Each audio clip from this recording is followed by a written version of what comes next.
পরিষ্কার ভাষায় বলি, কোর কমিটি মিটিংয়ে কিন্তু সেদিন যেটা আলোচনা হয়েছিল সেই আলোচনায় কিন্তু কোর কমিটি যে ওই ডেটই ফিক্সড হবে তা নয়। কোর কমিটির চেয়ারপারসন হচ্ছেন অনুব্রত মণ্ডল, জেলা সভাপতি তিনি। তখন সেটা আলোচনা হয়েছিল যে ওনার সঙ্গে পরামর্শ করেই উনি সেদিন অ্যাভেলেবেল থাকবেন কি না তার উপরেই কিন্তু মিটিংটা ডাকা হয়।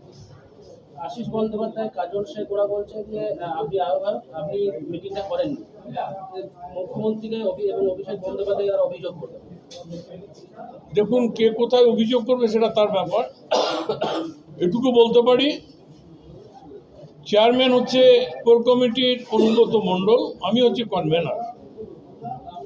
আমার থেকে চেয়ারম্যান নিশ্চয়ই অনেক ক্ষমতাশালী ব্যক্তি, ক্ষমতা তার বেশি। সুতরাং তিনি যে নির্দেশ যখন আমাকে বলবেন আমি তখনই, সে নিজে ডাকুক বা আমাকে দিয়ে ডাকাক, আমি তখনই ডাকুক। বারে বারে দেখা যাচ্ছে জেলা কমিটির মিটিংয়ে অনুব্রত মণ্ডল যখন ডাকছেন তখন কাজল শেখ অনুপস্থিত, আবার আপনি যখন ডাকছেন তখন শেষবার কোর কমিটিতে কাজল শেখ অনুপস্থিত ছিলেন, অনুব্রত মণ্ডল অনুপস্থিত। এই যে দুজনের যে, দেখুন, আমরা খুব ব্যস্ততার মধ্যে থাকছি, আমি খোলাখুলি বলছি।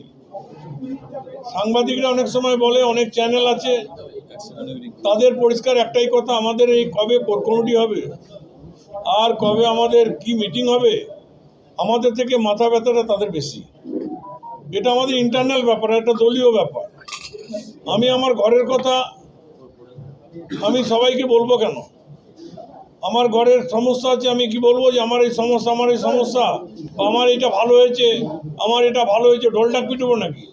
যখন যেটা প্রয়োজন হবে, যেটা আপনাদের জানানো সেটা আমরা আপনাদেরকে জানাবো, যেটা আপনাদেরকে জানানোর মতো নয় সেটা আমরা জানাবো না এখানে। সুতরাং আপনাদের বেশি আপনারা চিন্তা করবেন না। নেক্সট কোর কমিটি মিটিং কবে না? সঠিক সময়ে সঠিক জায়গায় নির্দেশ পরিষ্কার ভাষায় বললাম, নিশ্চয়ই বাংলাটা ভালো বোঝেন। কোর কমিটির চেয়ারম্যান যিনি আছেন তিনি যেভাবে বলবেন সেইভাবেই হবে।